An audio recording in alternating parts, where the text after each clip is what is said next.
tem sido difícil vir aqui. Quando o Zé Moacir marcou os encontros do ano, eu tive que pensar muito, orar muito. A menos de uma quadra daqui, eu dizia para Dani que a reencarnação foi muito difícil. É difícil. Eu fiquei órfão aos 5 anos. E tive que ser, para minha mãe, minha avó e minha irmã, sempre o homem da casa. Com 12 anos eu já trabalhava para cumprir essa tarefa que o Espírito sabe deve cumprir. Mas a providência me tirou a companhia do pai e foi pródiga em mães. E eu as tive na minha avó, o amor da minha vida, na minha mãe, o exemplo de mulher digna, fenomenal, e em algumas outras mulheres que sempre tratei como mãe. Aqui nesse salão tinha 2 que sempre me trataram como filho. Eu dizia assim, já estou velho. Não, você é filho. E como filho fui tratado pela Francisca, pela Leia, pela Vera, pela Alice, pela Neide, e fui enunciando os nomes para Dani. Algumas ela conheceu, outras não. E para dizer que essa foi a compensação que eu tive. Não tive a companhia do pai, que desencarnou aos 26 anos, uma existência interrompida bruscamente, e fui brindado pela companhia das mães. Me lembro delas todos os dias, na prece. E peço que, como mães, não esqueçam os filhos. Acho que é difícil uma mãe esquecer o filho. De maneira que, se os pais, às vezes, pisam na bola, as mães, não. Obrigado, Moacir. É uma alegria imensa estar aqui. Embora, como disse, difícil para chuchu, tá? Não é fácil, não. Preciso me controlar aqui e dar conta do recado. Eu planejei para esse ano, e são 6 encontros, então já fica sabendo que tem mais 5, e já na data não vem. Tá? Ó, que dia vai ser? Estou fora, não volto lá. Eu planejei, todo ano eu gosto de ter um projeto, alguma coisa para trabalhar. Né? Já fizemos, são tantos anos vindo aqui, que é difícil mensurar tudo aquilo que nós já passamos. Porém, para 2026, eu resolvi repartir com vocês algo que eu e a Dani temos feito a partir da experiência com redes sociais dela e muito pouca minha. Eu não tenho tempo. Mas a Dani precisa, em razão do trabalho, etc. E chegamos à conclusão de que faltavam algumas coisas boas em termos de rede social. E aí surgiu o projeto de divulgar diariamente, e já passaram dos 1000 posts, o que significa que é uma coisa que vem aí há mais de 3 anos, mensagens curtíssimas. Na verdade, é uma frase dentro de um slide, num padrão, e este padrão leva em conta algo que possa enriquecer, sempre citando a fonte. São obras de Kardec e de Chico Xavier, desde o momento que nós resolvemos tocar o Instituto Chico Xavier. E essas pérolas, como eu as chamo, elas nos fazem refletir Eu preciso voltar às mensagens todas. Para mim tem sido uma alegria reencontrar textos. E estas pérolas me fazem parar, refletir, de maneira que eu vou me valer de uma delas para a gente bater papo hoje. O título está aqui. É bem desafiador. Saber e fazer. Ela vem do livro Caminho Espírita. O Caminho Espírita é uma obra escrita por autores diversos. Aqui é um detalhe curioso, para quem estuda o Chico, né? Há livros que aparecem como espíritos diversos e outros como autores diversos. Qual a razão? Autores são espíritos conhecidos, aqueles que conviviam com o Chico. Então a obra tem 80 comunicações de gente como Emmanuel, André Luiz, Bezerra de Menezes, Albino Teixeira, Meimei. Sempre que você bater e ver autores, são espíritos que trabalham com ele. Espíritos diversos são as chamadas consolações, as cartas. O número de livros que eu tenho apontados, etc., são 78. Mas já me disseram que há mais alguns, sempre trazendo cartas que são estudadas, detalhadas, identificados aqueles que são os destinatários, aquele que foi o espírito que as escreveu, as circunstâncias. Fenomenal, é uma coisa fenomenal. Esse livro foi publicado na primeira edição em 1964. A última edição é a de número 13. As editoras também mudaram. Quem publicou era a editora Espírita Ideal e ela acabou sendo absorvida numa dificuldade que as editoras espíritas sempre enfrentam, e hoje o ID de Araras faz as publicações. Tá? É um livro fenomenal mesmo, pelo conteúdo. São lições curtas, ele foi feito no início para ser de bolso e depois ganhou edições encorpadas, né? Não tem nenhuma de capa dura, mas as edições encorpadas, e aí permitindo que a gente faça anotações, etc. Esse projeto fez com que nós então chegássemos aonde nem imaginávamos, né? Quando a Dani me disse, estou abrindo uma conta sua no TikTok. Eu olhei para ela e falei, você está de zoeira comigo, né? Porque ela zoa muito comigo, permanentemente. Estava zoando aqui na frente com o Zé Moacir, né? Eu estou aqui e ao mesmo tempo estou dando um curso online. E eu gravei a aula no online. Como o som não me agradou, eu disse para ela, vou remover a capa do microfone. Aquela proteção que vem geralmente de espuma. Estavam só nós dois gravando, né? Ela olhou para mim e falou assim, mas você está o Silvio Santos agora, porque o microfone é dourado. Eu falei, Silvio Santos, eu demorei mais de 20 minutos para me concentrar outra vez. É dizer, é zoeira, é espírito obsessor, não é possível. Vem, eu estou ali concentrado, ela chegou aqui para o Zé Moacir, e falou, se eu soubesse eu tinha trazido, porque eu tenho um também. Falei, para os dois, né? Silvio Santos. E o TikTok, eu disse para ela, eu não tenho que dançar. Ela falou assim, não tem dancinha. Eu falei, então toca o pau.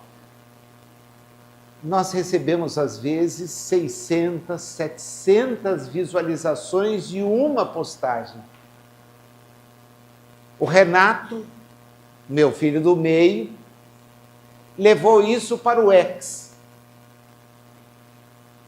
A Dani publica no Facebook, no Instagram, e de repente a gente recebe lá, olha, a postagem foi vista por 15 mil pessoas. O número é bom? Não, tem um monte de nego aí que publica tranqueira e tem 1 milhão de visualizações. Porém, para uma mensagem que tem 3 linhas e quer falar para as pessoas terem alguma coisa de útil, a felicidade é imensa, né? É muita coisa, é muita coisa. Já até nos propuseram, não quer monetizar? Jamais, jamais, nenhum real, nunca. O que de graça recebestes, de graça doais. Nada. Vamos pensar, porque eu acho que isso vai deixar todo mundo preocupado. Eu quero, na primeira das 6, trazer algo que mexa com a gente. A lição é de número 47, se você tiver o livro, depois veja. Quem a escreve é Emmanuel. E ele começa chamando atenção para aquilo que é o ponto-chave no seu projeto, a educação. Emmanuel tem um projeto com o Brasil, que é um projeto de educação dos espíritos que aqui estão. Ele começou lá com Henrique Maria Manuel da Nóbrega, agora então você entende porque Emmanuel, Henrique Maria Manuel da Nóbrega. Ele usou justamente o nome que sintetizava a sua jornada aqui. E é uma jornada preocupada com educação. Como ele está falando para espíritas, espíritos, ele concentra no educação própria, a autoeducação. Então, em termos de educação de nós mesmos, nós temos um adversário que precisa ser muito bem conhecido. Um adversário que precisa ser muito bem conhecido, identificado. Não é spoiler, mas o adversário somos nós mesmos. Nós boicotamos a nossa própria autoeducação. E ele vai trabalhar isso. O texto daqui para frente é convidando que cada um de nós pense a respeito disso. Porque ele diz que nós temos por hábito afirmar uma coisa, mas não conseguir concretizá-la. A gente projeta, mas não concretiza. Lembra do título da mensagem? Saber e fazer. Saber e fazer. O desafio está aqui. Vamos lá às nossas dificuldades? Todos nós dizemos, a morte é uma mudança. E isso é bom, porque já revela um grau de maturidade. Bom, mas se nós sabemos que vamos desencarnar, o que nos espera na vida maior? Eu preciso ajustar a minha maneira de agir para quando estiver na vida maior, chegar numa situação melhor. Esse é o projeto reencarnatório de todos nós.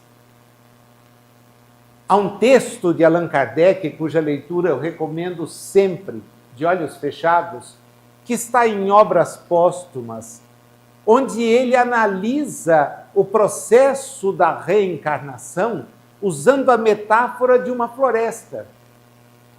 Eu não conheço mesmo, do ponto de vista espírita, nada mais lúcido do que isto. Porque como nós, encarnados, às vezes pensamos, a reencarnação se torna algo ininteligível, incompreensível. Quando ele coloca as coisas em 1868 para 69, sai na Revista Espírita de julho de 69. Era um texto pronto. Ele coloca as coisas de uma maneira muito diferente. Ele usa a metáfora da floresta. Cada reencarnação é o mergulho do espírito numa floresta.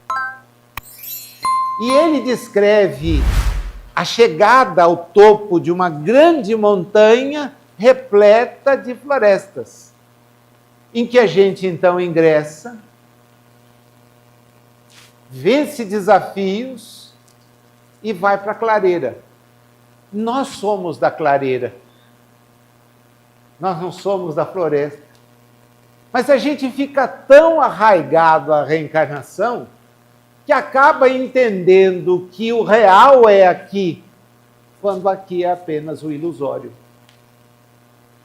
Nós somos espíritos, estamos numa floresta e deveríamos ficar preparados, porque nós vamos voltar. Como é que a gente chega? É fantástico o texto, tá? Vale a pena.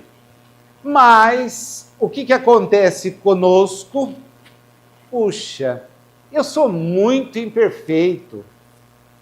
Eu me sinto como se fosse uma árvore que podia produzir bastante, mas é tomada pela erva passarinho e fica ali sufocada. Eu não consigo modificar. Já disse aqui mais de uma vez como é difícil corrigir algo que nós sabemos deva ser corrigido em nós mesmos. É autoeducação. A gente é campeão de tentar corrigir o outro. Isso não interessa, absolutamente não interessa. Pai não corrige filho, pai dá exemplo. Se você der bons exemplos, maravilha. Palavra, grito, bronca, não leva a lugar algum. Nunca levou. Nunca levou. Só que a gente, para disfarçar a nossa própria inabilidade para servir de exemplo para alguém, porque é essa a dificuldade, você recebe um outro espírito, às vezes muito mais maduro que você, que vai se rir das suas pequenezes, das suas dificuldades. Esses são os espíritos que temos conosco. É por isso a dificuldade, porque ele olha para os mas que cara ridículo. Eu não posso beber, ele bebe todo dia. Eu não devo fumar e ele não larga o maço de cigarro. Eu tenho que ser alguém que estuda e ele não tem informação nenhuma. Nós, para os nossos filhos, somos exemplos. E quem quer ser exemplo, procura andar na linha. Agora, eles vão nos seguir, vão nos imitar. É o destino de cada um. Cada um é cada um. A influência que a gente pode dar é a boa. A ruim nem precisa olhar, porque essa já pega na hora. Então, presta atenção. Eu tenho que me modificar. Eu tenho que me modificar. Mas o que eu alego? Não dá. Fica para depois. É complicadíssimo. É complicadíssimo. Eu tinha uma folha que felizmente joguei fora, que a decepção foi ficando tanta que é melhor jogar fora, isso aqui vai me perturbar. Em que eu marcava, isso aqui eu tenho que... Aí via que o tempo passava e eu buscava a folha e olhava assim, Nazil, você não saiu da linha 1. 1 ano, 2 anos, 10 anos, 15 anos, você mudou? Não, joguei fora a folha. Né? Eu não preciso anotar, eu sei o que eu tenho que mudar. E por que eu não mudo? Bem, é uma questão de, talvez, comodismo, do ponto de vista espiritual. Eu sei que eu tenho que praticar o bem. E os espíritos aqui são de uma dureza assombrosa. Assombrosa. Porque eles nos dizem que nós haveremos de nos arrepender do bem que não houvermos praticado e também de todo o mal que a nossa ausência da prática do bem tem acarretado. São duros. Estão falando para que a gente cresça. Ninguém precisa ficar na terra, nem esperar que a terra se articule para... Não, nós temos que avançar. Nosso destino é Deus. Isso é tão categórico. O nosso destino é entender Deus. Então, a distância, quando a gente para pensar, é incomensurável. Falta muito, nós ainda trocamos favores com Deus, como se Ele precisasse dos nossos. Ah, eu estou fazendo as preces direitinho e estou indo no centro toda semana e acorda.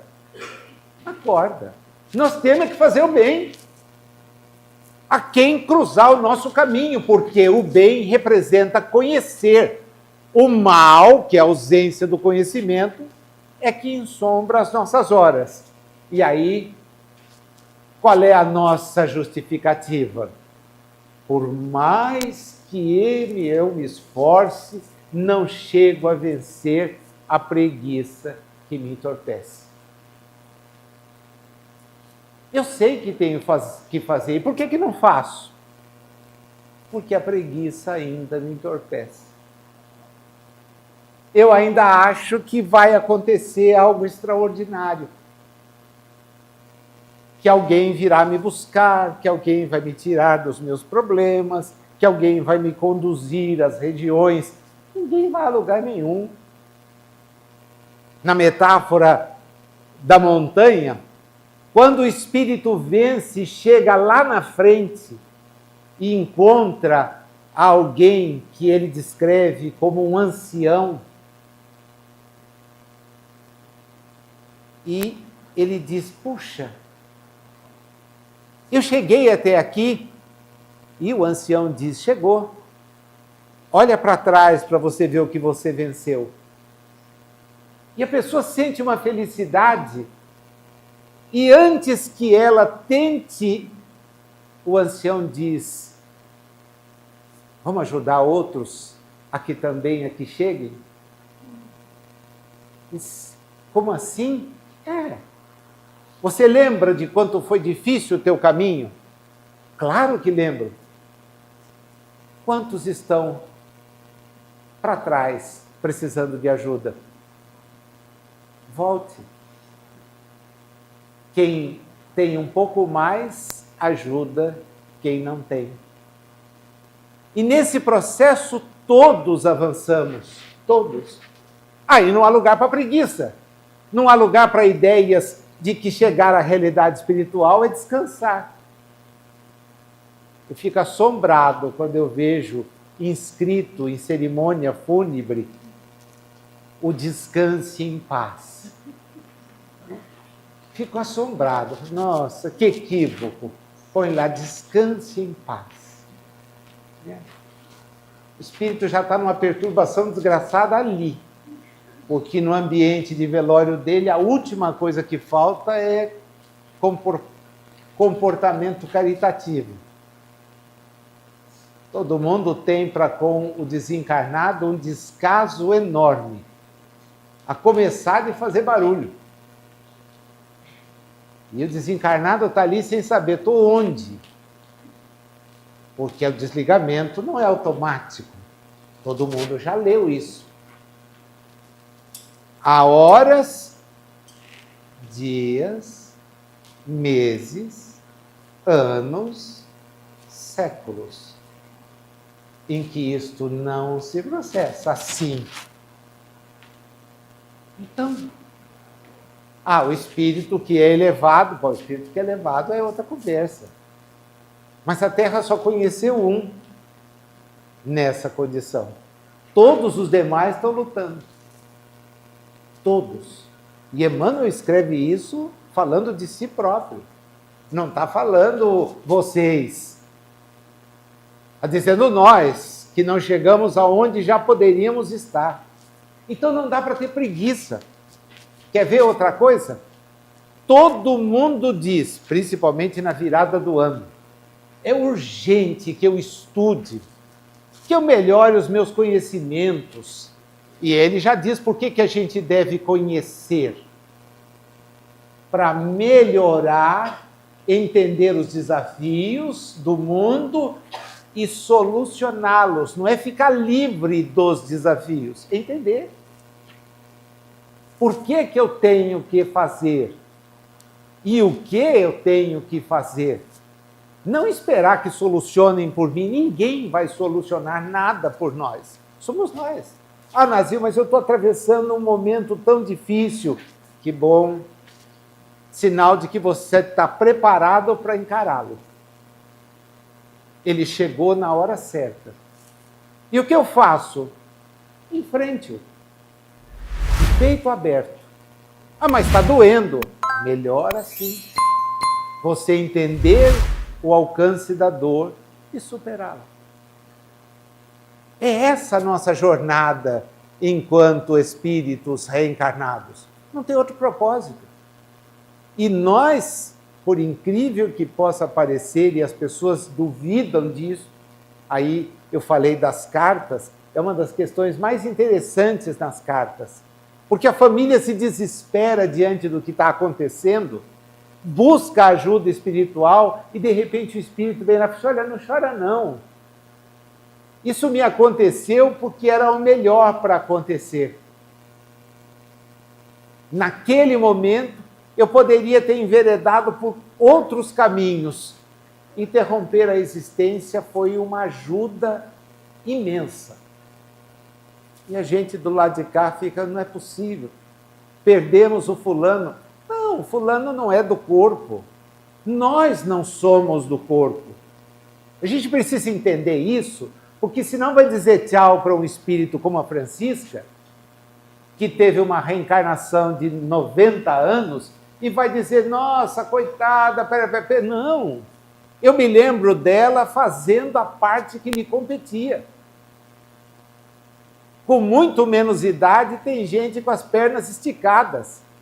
As dela, amparadas, não pararam de circular por aqui, até quando não deu.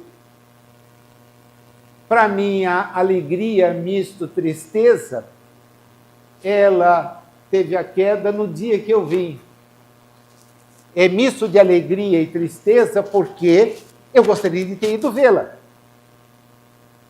E a tristeza foi saber que eu não tinha vindo e ela tinha caído.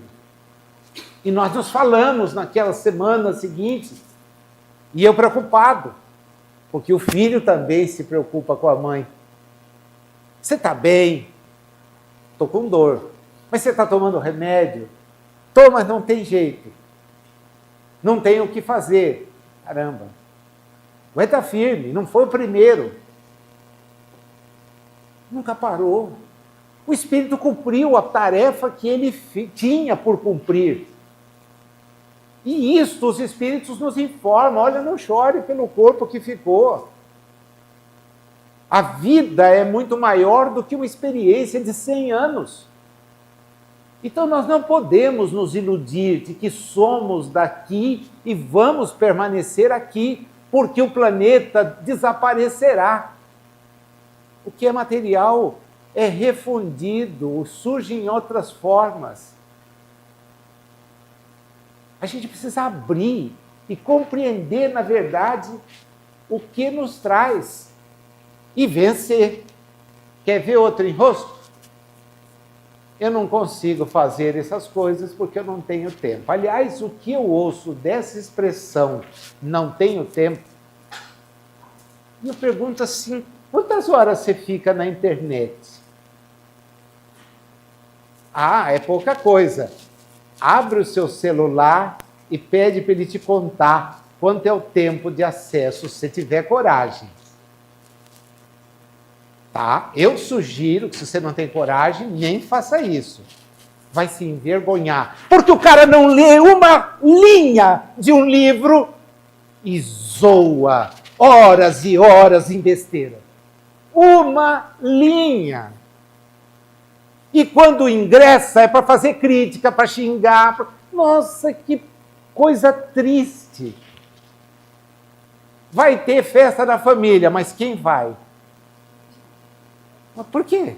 É uma festa da família. Não, fulano vai? Eu briguei com ele por causa da eleição. Ah, não. Ah, não. E não briguei. Eu não... Imagina. Você tem político de estimação? Jura? Em troca do quê? Porque eu só conheço gente que bajula político porque recebe favor. Aí o camarada faz de tudo. E na pobreza que o espírito que está na terra tem, ele troca por um botijão de gás. Se ele conhecesse a história e soubesse quanto foi difícil para nós, os espíritos que aqui estamos, podemos escolher quem nos representa, jamais ele trocaria o seu voto por um botijão de gás. Jamais. Agora, educação é pauta de algum político? De ninguém. Como não é de religioso. Nem o religioso, nem o político querem as pessoas instruídas. Porque se elas forem, tiram os dois do lugar que estão. Ah, é evidente, você vai pagar para alguém ser seu intermediário? Estou te dando 10%, mas você pede aí a Deus por mim. Ah, o que é isso? Acorda. Isso já ficou para trás. Isso já ficou. Então o nosso tempo tem que ser utilizado em nosso favor. Não em desfavor de ninguém e, acima de tudo, em nós. Quando eu penso que Santo Agostinho, na 919A, recomendou aquele exame antes de dormir, vocês lembram dessa questão, né? Antes de dormir, eu parava todo dia, blá, blá, blá. Hoje em dia, o sujeito dorme com a tela do celular caindo na cara. Não dá para repassar o dia, porque ele vai ver as fofocas que estão circulando. Foi graças a isso que a gente resolveu fazer então, esse projeto. Pelo menos vai dormir lendo uma frase. E a Dani disse assim, se acredita que quando eu publico, e ela tem uma regularidade fenomenal, né? Ela tem um horário que ela publica. Nesse horário, assim, é automático, tem pessoas que ficam esperando. Eu acho que é gente que não faz nada, que fica com o celular esperando avisar. Mas ela diz, não, a pessoa está ali ligada. Ótimo, então foi dormir, que ela publica em torno de 10 da noite, foi dormir com uma boa frase. Que bom, que bom. Porque a regra é estar vendo o videozinho e pregando a boca em alguém dentro desse espírito de participação. Continua ele. Sei que é minha obrigação abraçar boas obras, que as circunstâncias me indicam. Nós somos o tempo todo instados a participar de coisas boas. Esses anos todos que eu vim aqui, quanto eu ouvi falar da cesta de Natal. Era padrão, porque no começo vinha uma vez, era julho, depois a Francisca disse, são 2 vezes, julho e dezembro, e de dezembro eu nunca perdia. Chegava aqui no dia do lançamento da campanha da cesta. Quando eu vi o saco plástico aqui, brincadeira, né? E fui vendo com o passar do ano, do tempo, dos anos, o aumento das pessoas sendo atendidas e o esforço enorme de uma casa que não tem receita, que não seja do voluntarismo de quem frequenta, para poder atender a fila que só aumenta. Só aumenta. Quer dizer, a gente tem como ajudar. Abraçar boas obras. Já cansei de falar e vou repetir. Às vezes eu sou monocórdio, mas me assusta ver uma casa espírita pedir para quem senta no seu saguão para lembrar de trazer um pacote de arroz, 1 litro de leite. Me assusta isso. Assusta. Olha que eu ando em casa espírita para todo quanto é lado. E ouço sempre a mesma coisa. Gente, nós estamos montando a cesta do mês. Se vocês puderem participar. Eu fico imaginando, olhando assim o público, como estou vendo vocês. E tenho certeza de que vocês vão ao supermercado como eu vou. Podem ir uma vez por mês, isso fazia minha mãe, mas porque não tinha recurso para ir. Ou toda semana, quando a gente pode ir toda semana, mesmo tendo melhores condições de armazenamento, etc. A gente vai toda semana. Agora, toda semana eu vou, coloco no meu carrinho aquilo que eu preciso. Eu não posso ser indiferente a alguém que precisa. Eu não posso ser indiferente. Dá para eu sair e dar uma cesta básica para cada pessoa que precisa dela? Financeiramente, não. Mas quando a gente tem um grupo como o nosso aqui, em que o pouco de cada um ajuda a minorar a dor do outro, é inaceitável que eu precise aguardar um convite. Olha, Nazil, estamos chegando no começo do mês, tá? Tem a fila de gente que vem buscar aqui. Imagina. Nós vivemos reclamando que temos excesso de peso, que o colesterol está estrupiado, que o diabetes não tem controle. Bom, você sabe que isso é provocado, salvo uma ou outra questão genética, por alimentação inadequada. É por aquilo que comemos. Corta um pouco, então, e reparte com quem não tem. As circunstâncias me indicam, faz alguma coisa, mas a gente às vezes tem receio. Imagina, eu vou dizer lá em casa que eu estou doando essa parte da minha comida, vou deixar de comer menos isso para ajudar um pobre. Vamos me malhar em casa. Problema de quem quiser, consciência é minha. Vou ajudar, sim. Eu fazia esse propósito para os meninos, o Davi eu não cheguei a pegar esses dias, mas o Rubens e Renato sempre foram obesos, porque comiam barbaridade. Eu dizia assim, por que vocês não ajudam comendo menos? Como assim, pai? Primeiro a mim, porque a despesa vai cair, né?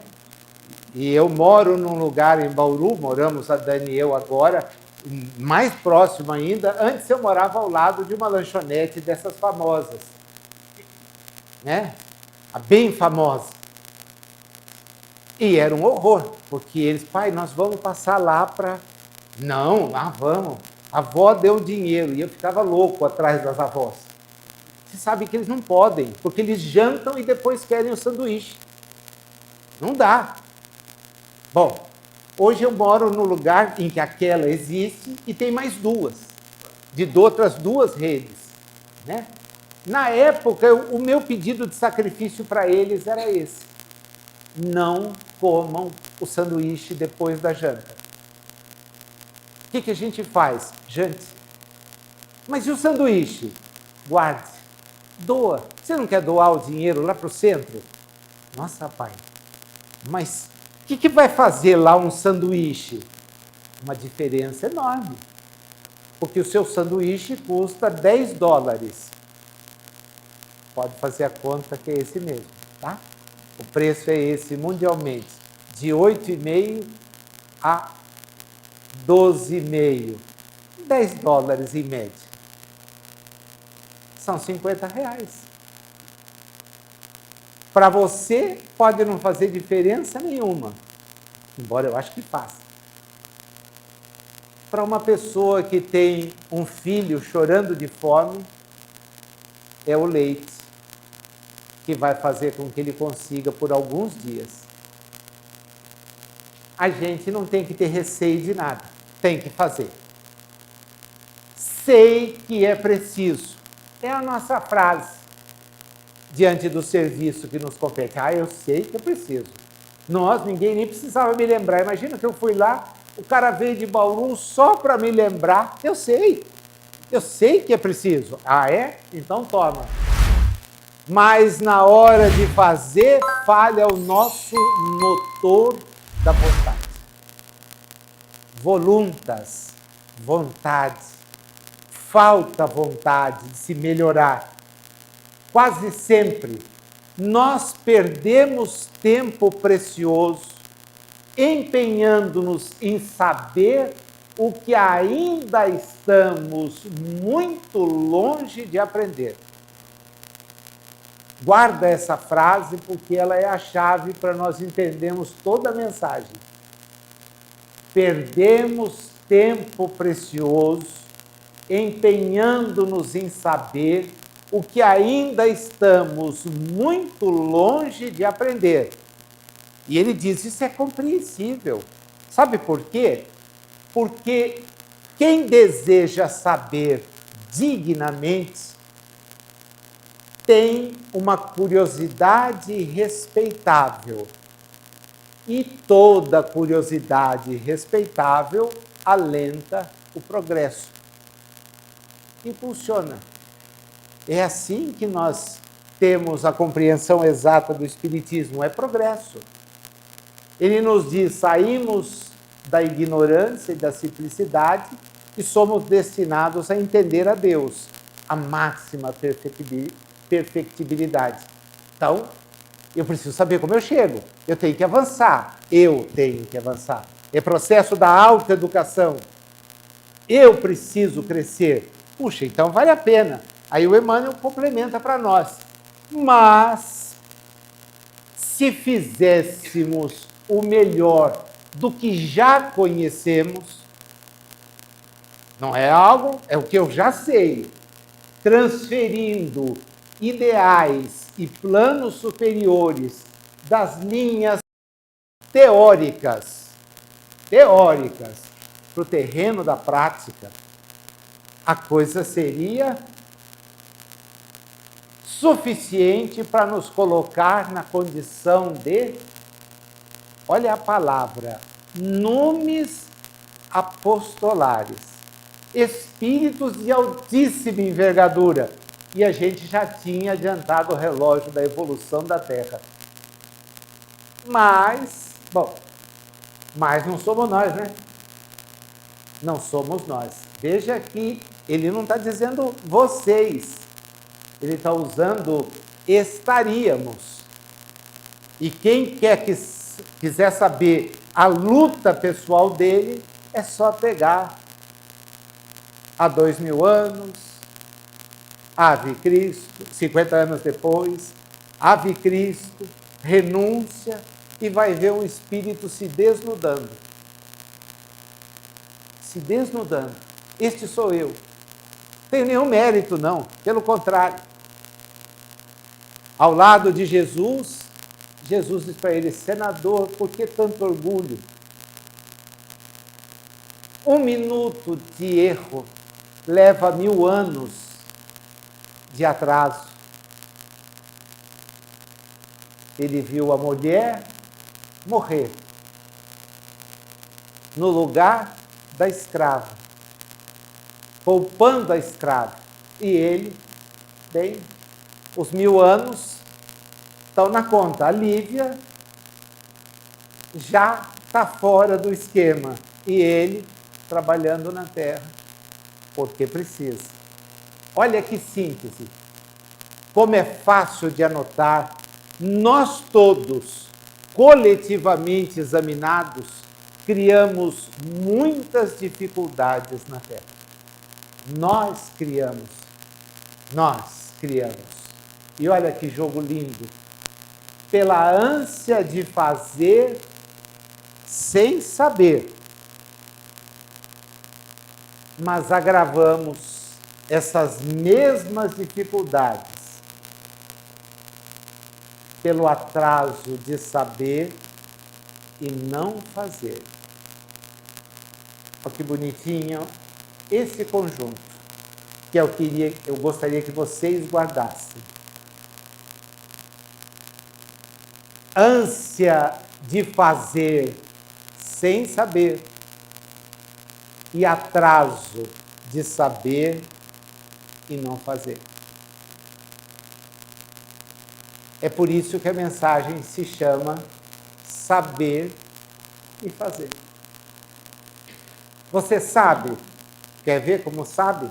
Jesus disse que quem nos batesse numa face, nosso comportamento deveria ser... Pode falar alto. Legal.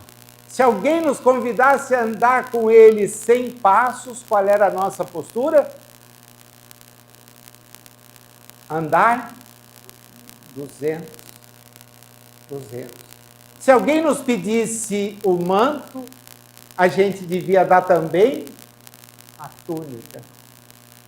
Olha como a gente sabe tudo. Yes! O problema é não fazer. Porque saber nós sabemos. Saber nós sabemos. Esse é o desafio. Esse é o desafio. Podemos fazer coisas sem saber? Ah, legal, vale a pena. Mas não perca tempo, porque já tem coisas que você sabe, mas não faz. E é esse não fazer que nos coloca dificuldade evolutiva. A gente perde a chance. E nunca, meus amigos, nós soubemos tanto quanto agora. Nunca. Nenhuma encarnação anterior de nenhum de nós foi tão repleta de informações como esta.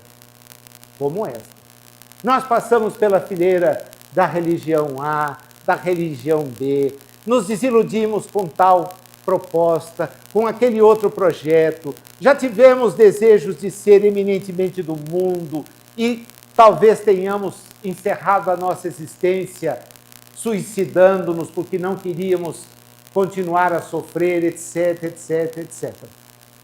Nunca nós tivemos acesso a tanta racionalidade, a tanta coisa óbvia. É óbvio demais o conhecimento espírita. Ele fala de uma tal maneira que quando a gente para e reflete, diz, puxa vida, como eu nunca consegui compreender as coisas assim. Agora, a quem muito se deu, a conta chega.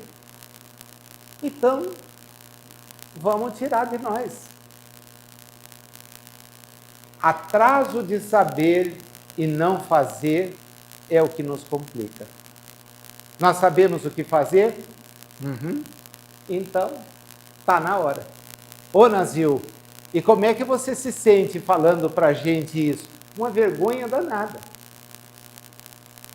Pensa que eu vim aqui falar, poxa, você... Não, uma vergonha imensa. Faltou coragem, eu joguei fora a folha. Por quê? Porque achei que, não vendo a folha, ficou pior, porque agora eu fico lembrando o que estava escrito nela. E isso tem que ser. Dizia o Richard Simonetti, a quem eu tive como pai espiritual. A gente tem mães e o meu pai espiritual, meu grande guru, que foi o Richard, é o Richard, que de vez em quando ainda toma uns pitos legais. Dizia ele para mim, cada vez que nós abrimos a boca, nós proclamamos a nossa sentença. Porque se a gente fala para um público que não tem a informação que a gente tem, tudo que nós fazemos de errado, a gente já falou antes, expondo. Então é horrível saber que eu preciso deixar de lado o meu comodismo para fazer o que pode me tornar melhor. Até a próxima.